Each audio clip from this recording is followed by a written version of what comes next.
ॐ श्री साईनाथाय नमः। ॐ लक्ष्मीनारायणाय नमः। ॐ कृष्णराम शिव मारुद्यादिरूपाय नमः। ॐ शेषशायिने नमः। ॐ गोदावरीतटशिरडिवासिने नमः।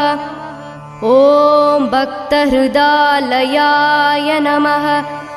ॐ सर्वहृन्निलयाय नमः। ॐ भूतावासाय नमः। ॐ भूतभविष्यद्भाववर्जिताय नमः। ॐ कालाधीताय नमः। ॐ कालाय नमः। ॐ कालकालाय नमः। ॐ कालदर्पधमनाय नमः। ॐ मृत्युञ्जयाय नमः। ॐ अमर्त्याय नमः। ॐ मर्त्याभयप्रदाय नमः। ॐ जीवाधाराय नमः। ॐ सर्वाधाराय नमः। ॐ भक्तावनसमर्थाय नमः। ॐ भक्तावनप्रतिज्ञाय नमः।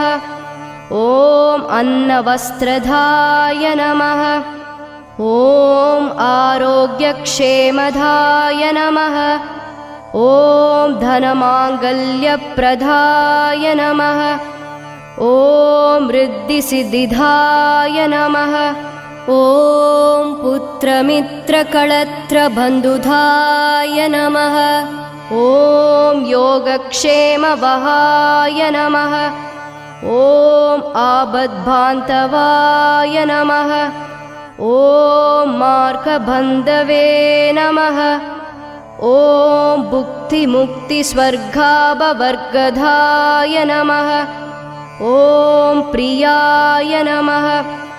ॐ प्रीतिवर्धनाय नमः। ॐ अन्तर्यामिने नमः। ॐ सच्चिदात्मने नमः। ॐ नित्यानन्दाय नमः। ॐ परमसुखदाय नमः। ॐ परमेश्वराय नमः। ॐ परब्रह्मणे नमः। ॐ परमात्मने नमः। ॐ ज्ञानस्वरूपिणे नमः। ॐ जगत्पित्रे नमः। ॐ भक्तानां मातृदातृपितामहाय नमः। ॐ भक्ताभयप्रदाय नमः। ॐ भक्तपराधीनाय नमः। ॐ भक्तानुग्रहकातराय नमः। ॐ शरणागतवत्सलाय नमः। ॐ भक्तिशक्तिप्रदाय नमः। ॐ ज्ञानवैराग्यदाय नमः। ॐ प्रेमप्रदाय नमः। ॐ संशयहृदयदौर्बल्यपापकर्मवासनाक्षयकराय नमः। ॐ हृदयग्रन्थिभेदकाय नमः। ॐ कर्मध्वंसिने नमः। ॐ शुद्धसत्त्वस्थिताय नमः। ॐ गुणातीतगुणात्मने नमः। ॐ अनन्तकल्याणगुणाय नमः। ॐ अमितपराक्रमाय नमः। ॐ जयिने नमः। ॐ दुर्दशाक्षोभ्याय नमः। ॐ अपराजिताय नमः।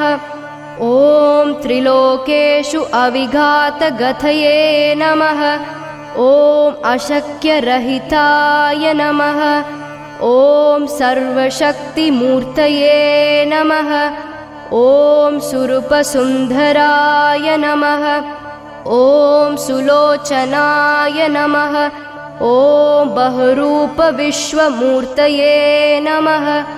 ॐ अरूपाव्यक्ताय नमः ॐ अचिन्त्याय नमः ॐ सूक्ष्माय नमः ॐ सर्वान्तर्यामिने नमः ॐ मनोवागतीताय नमः ॐ प्रेममूर्तये नमः ॐ सुलभदुर्लभाय नमः ॐ असहायसहायाय नमः ॐ अनाथनाथदीनबन्धवे नमः ॐ सर्वभारभृते नमः ॐ अकर्मानेककर्मसुकर्मिणे नमः ॐ पुण्यश्रवणकीर्तनाय नमः ॐ तीर्थाय नमः ॐ वासुदेवाय नमः ॐ सधां गतये नमः ॐ सत्परायणाय नमः ॐ लोकनाथाय नमः ॐ पावनानघाय नमः ॐ अमृतांशवे नमः ॐ भास्करप्रभाय नमः ॐ ब्रह्मचर्यतपश्चर्यातिसुव्रताय नमः ॐ सत्यधर्मपरायणाय नमः ॐ सिद्धेश्वराय नमः ॐ सिद्धसङ्कल्पाय नमः ॐ योगेश्वराय नमः ॐ भगवते नमः ॐ भक्तवत्सलाय नमः ॐ सत्पुरुषाय नमः ॐ पुरुषोत्तमाय नमः ॐ सत्यतत्त्वबोधकाय नमः ॐ कामादिशत्वैरिध्वंसिने नमः ॐ अभेदानन्दानुभवप्रदाय नमः ॐ समसर्वमतसम्मताय नमः ॐ श्रीदक्षिणामूर्तये नमः ॐ वेङ्कटेशरमणाय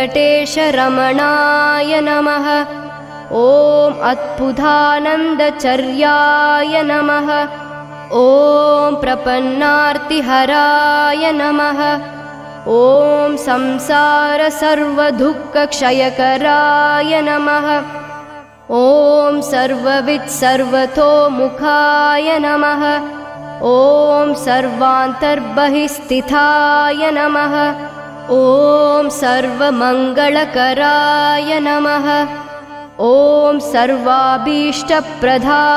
नमः ॐ समरससन्मार्गस्थापनाय नमः ॐ श्री समर्थ सद्गुरु साईनाथाय नमः।